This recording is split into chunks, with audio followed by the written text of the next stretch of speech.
With all the recent news going around about ChatGPT getting worse, I thought it would be a great idea to make the laziest chatbot possible from scratch. So without further ado, let's give it a little demo, shall we? What should I cook for dinner? Should I clean today? Cleaning can wait. I love it. What is 2 plus 2? Too lazy to use a calculator? How do I make a pie? Google a pie recipe, follow the recipe, ta-da, pie. That demo was actually recorded after I made this intro, because as of right now, I haven't even built the thing yet. In this video, I'm going to break down step by step of how you can build an AI chatbot just like the one in this video. Also, I'll have another link in the description to where you can download this exact same HTML file so you can use this chatbot in your own project as well. So enough talk, let's get into building the laziest chatbot possible. So we're gonna head on over to VS Code. I'm on my computer here. If you don't already have VS Code installed, just wanna head over to vscode.com or whatever it is and install it there. And then also you're gonna wanna install one plugin that's gonna allow us to boot up our chatbot. We're gonna head over to the extensions tab over here and then type in live server and install this live server plugin here. And then once you have the live server plugin and VS Code installed, you're all ready to go. The only thing we're gonna need now is OpenAI and ChatGPT. So we'll head on over to ChatGPT, and then from here, we're just gonna wanna log in, and we'll go to the API, and from here, we can go on the left side here, and we'll go to the Playground tab. In the Playground is where you can test around with the APIs and try different things out, so you can incorporate OpenAI's tools into your own projects. But for this case, what we're gonna do is, instead of going to Assistants, we're gonna head over to Chat. And what this will do is allow us to make a custom prompt and a custom bot that we can then turn into our own chatbot. So in order to make our laziest chatbot possible, we're gonna wanna prompt our bot with an initial first prompt to tell it to act lazy. We're gonna tell it how to respond, how to give feedback, and overall the types of responses it should be giving to us. And for the bit of this video, I'm gonna make it the laziest chatbot possible, but you can also do things like make it funny, snarky, or talk in Shakespearean language. But let's start crafting a prompt for our lazy bot. You are to give lazy replies. You do not like finishing responses and don't like to help. You are giving a lazy response to this command. So this would be our initial prompt, and then we could type in whatever we want after here to kind of alter what the chatbot is going to give us in the reply message. The more time you spend on this and get it fine-tuned to exactly what you want, maybe throw in a couple example responses or something, the more you can get it to act like the way you want. You can come up with things like custom characters. So if you want, you're an old wizard in the forest who wants to give spiritual advice, then you could set it up that way. So whenever someone types in a prompt, it always goes through the filter of that kind of person. But as an example, we'll say, make me a poem. Roses are red, violets are blue. I'm feeling lazy, so here's a haiku. Lazy I may be, but a poem I've crafted, see, no rhyme, no reason. Okay, that's shit, all right. So now that we have our prompt here, what we're going to want to do also is get our secret key. So we'll come over here and we'll come up to API keys. And then we'll come to create a new key, and I'll name mine lazy chatbot, create secret key, and then I'll copy the secret key and I'll head back over to VS Code, just a secret.txt file. It can be whatever kind of file you want, but just paste the key in there for now. You don't want to give this key out because if someone has access to it, they can actually bill you. And while we're on that topic, this is something you will have to pay for, but honestly, if you follow the tutorial, it might cost you like 10 cents maximum. I've been using this stuff for a long time now, and it gets cheaper and cheaper by the month, and it really should only cost maybe a couple pennies if you use it for a few hours. So don't get too caught up in the costs because there really isn't a lot. We'll head back over to the Playground in the chat feature. You'll come up here to view code at the top up here. And what this will do is give us a snippet of code to make an API request to OpenAI to allow us to interact with their AI models. It's basically the piece of code that bridges OpenAI in the chatbot that we're making together. So we're gonna wanna select the curl method here. Once we're on curl, you can just copy it over, and then we're gonna head on over to ChatGPT. And this is where things get really interesting. I'll be using ChatGPT 4 for this example, but it also works with ChatGPT 3.5. You just might have to play with the prompts a little bit more to get it working the way you want, but it should generally be the same thing. But what we'll say is we'll paste in the command here, and then we'll say, use this API key, and then we'll come over and we'll copy our API key. We'll paste our API key into ChatGPT, and then we'll say, can you make a simple HTML page so that when a button is clicked, it makes this API request and then returns the text under it. And we'll see what we get here? Okay, so we got some HTML code here, and it looks to be using our API key. We'll copy our code from ChatGPT that it gave us, and we'll head back over to VS Code, and we'll make a new file. We'll name it lazybot.html, and this will let us make a new HTML file, which we can then display our chatbot with. And here it is right here. So to give it a test, what we can do is just right click on it and click on open with live server. And here we go. We have our new chatbot. So if we click on make API request and we wait a second, you can see it gives us a return JSON file here, which is pretty good. So, and this is where we kind of have to tweak a couple things to get it working the way we want. But what I'll do in this case is, because it gave me this sample JSON response, I'll copy it over, come back into ChatGPT. We'll say this is an example response. Can you make it return only the new content? Also, another thing I want to mention too is if we look at the code, you can see it didn't give us the full context here of our chatbot here. So we'll say instead, also rewrite this with the full content from the original request. And let's just see what we get here. Okay, good. So it's giving us the full content for our chatbot here, then hopefully it's displaying the correct response. Great, that's sick. Sometimes, man, these things are so buggy sometimes, it's crazy. All right, we got some new HTML here. We'll copy this over and then we'll try it again. So we'll paste it back into here. We'll head back over to the live server. I'll give it a refresh and then we'll just click on it again and we'll see what it gives.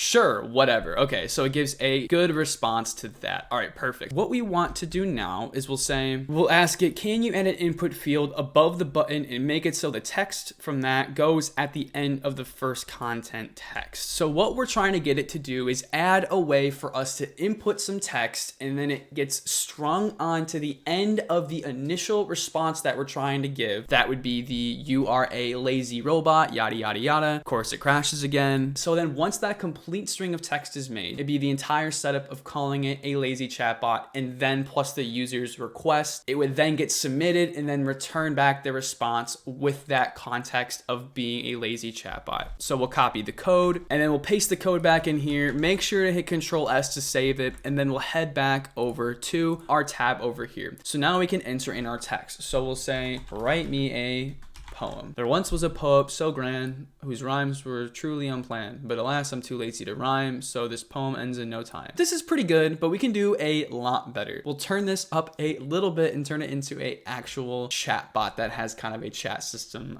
like you would see in something like ChatGPT. This is a good response, but now we'll hit it with the, can you log the user's input and return responses above the input and button, make it look pretty like a chatbot interface, add emoji icons for the user's inputs, and then return the API response. So this is a bit of a lengthy prompt here, but what we're basically saying it to do is log the user's input. So whenever we make an API request, it gets logged, and return those responses above these requests. So it kind of starts from top to bottom with the inputs on the bottom there. And then make it look pretty like a chatbot interface. So we're giving it context to make it look something similar to what it's already seen about chatbots. Use emoji icons for the user inputs and the return API response. So we'll just submit that and we'll see what it gives us. This could either go really well or really bad. But that's kind of the fun part of using this technology, to be honest. So it gave us a pretty good response here. Although I will say, we'll paste the code back into our HTML page. And the one thing we have to make sure, and I know it skipped over, is this initial content here. So it didn't actually put in our initial prompt. So what we'll do is we'll come back over to the playground. We'll copy this and then I'll just make some quotes here of our prompt. And then if we set it up like this, so now we have our first message content to have the prompt here plus user input. So that would be this entire prompt plus this variable at the end of it would make the content for the first response.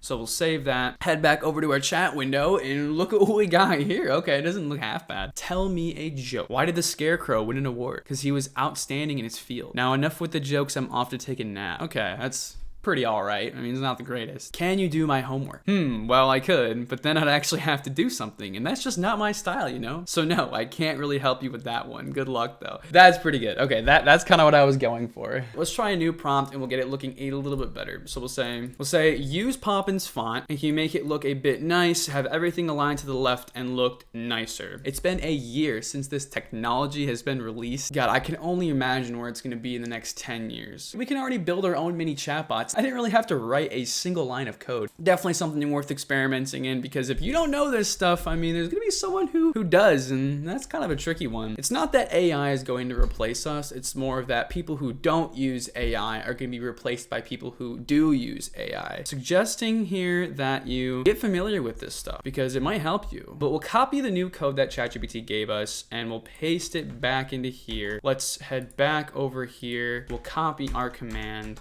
and we'll paste it back into here. And then we'll check out what we've got. Okay, so this is a little bit better, I guess. We'll give it a shot. We'll say, can you tell me a fun story? Once upon a time, there was a potato. It just sat there. The end. Wow, that's great. That sucks. Meh, life's tough. Dude, what? Okay, he's got some attitude. Ugh, fine. Here's a half-hearted attempt at a better response. Have you tried using your brain? It's like right there, just waiting to be utilized. Good luck, lazy bones. Damn, okay, it's getting sassy with me. What should I make for dinner tonight? Pasta. Easy, quick, hard to mess up. You're welcome. What a guy. What a guy. But yeah, you get the idea. I didn't have to write a single code to get this to work. Let's try actually adding another small feature. So you can kind of tell from this response here that it didn't actually use the context of this response in this response to this response. Come on, I need a better one should have the context of a fun story to then make like a better, like maybe give a better response to like not giving a story. You know, there's some missing context here. And that's because I think in our chat here, we don't actually allow it to string the messages together to then submit all that as a response. So what we'll say, and what I mean here is if I were to say like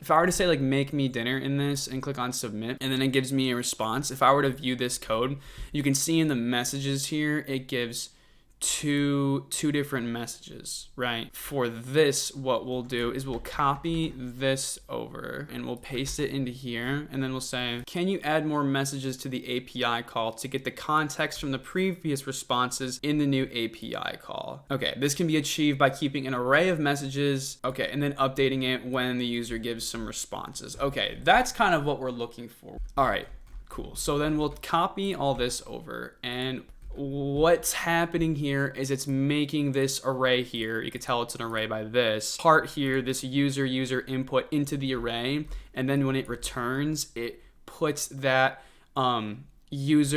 it puts that response into the conversation history. So then when it makes a new message request, it's also in the conversation history. So then now all we have to do is, once again, because ChatGPT sucks and won't give us what we want exactly, we have to add in our original prompt again because it just is lazy. But yeah, so we have to add in our initial response here to the messages so it gives that context. If we head back over here, give it a refresh, let's try this out again. We'll say, write me a fun story. Okay, so we do have an error here. We have an error.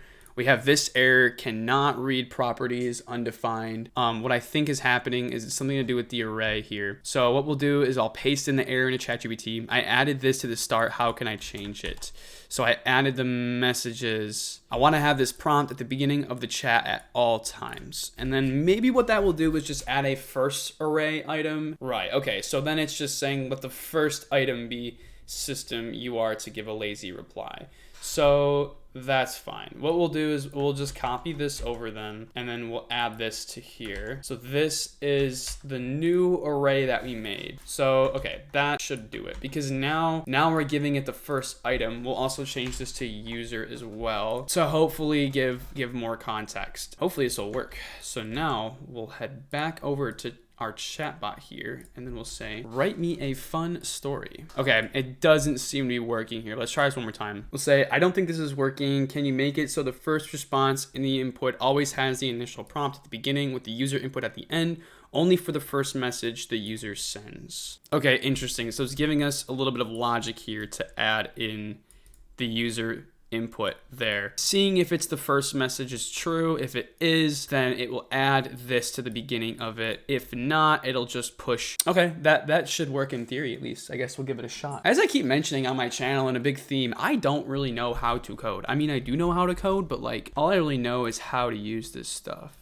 So we'll change out this portion of the function here. We'll do this. So now we have our new script with our conversation history. And then that. So let's see what we get. We have our new chatbot here. We'll say, write me a story. Once upon a time, there was a turtle. It walked really slowly. The end. All right. So now we go. So now we'll say that sucked. Well, what did you expect? I'm not like J.K. Rowling or anything. Guess you'll have to find another lazy writer to entertain you. Good luck with that. That's fantastic. Okay. So now you can see it's taking the context of what we originally put in the chat and then using that as a new response. So we'll say, yeah, but can you just make something that's not as boring? Okay, it actually gave like a pretty generic story or whatever, but you get the idea. After persisting, and it did go through with actually giving me a story. That's kind of funny. Let's try a new one. What should I cook for dinner? Should I clean today? Cleaning can wait. I love it. What is 2 plus 2? Too lazy to use a calculator? Fine, it's 4. How do I make a pie? Google a pie recipe, follow the recipe, ta-da, pie. Oh my god, dude. This is sassy chatbot. Oh my god. There you have it, guys. The laziest chatbot made from scratch. You can go down in the description below and download the HTML file. The only things you're gonna have to change out are this. Make sure you replace your API key here with your API key. I'm gonna actually remove mine so you guys won't be able to steal any money from me. And then also you can change this first message to send here so you can get it kind of working the way you want. And then yeah, make sure you have live server installed and then open with live server and you should be able to play around with it. So I hope you guys enjoyed this video on how to make the laziest chatbot. If you liked it, make sure to leave a comment, like, subscribe, all the things down in the description below. And also feel free to book a 15-minute session with me where we can talk about how I can help you use AI and automations in your business to get more work done. Links for all this will be down in the description below. But if you want to know how to make custom chatbots to put on your website, you can head over to this video here where I teach you how to make a real estate chatbot from scratch with voice flow that you can add to your real estate website or even customize it for a different kind of business. So I'll see you guys over there.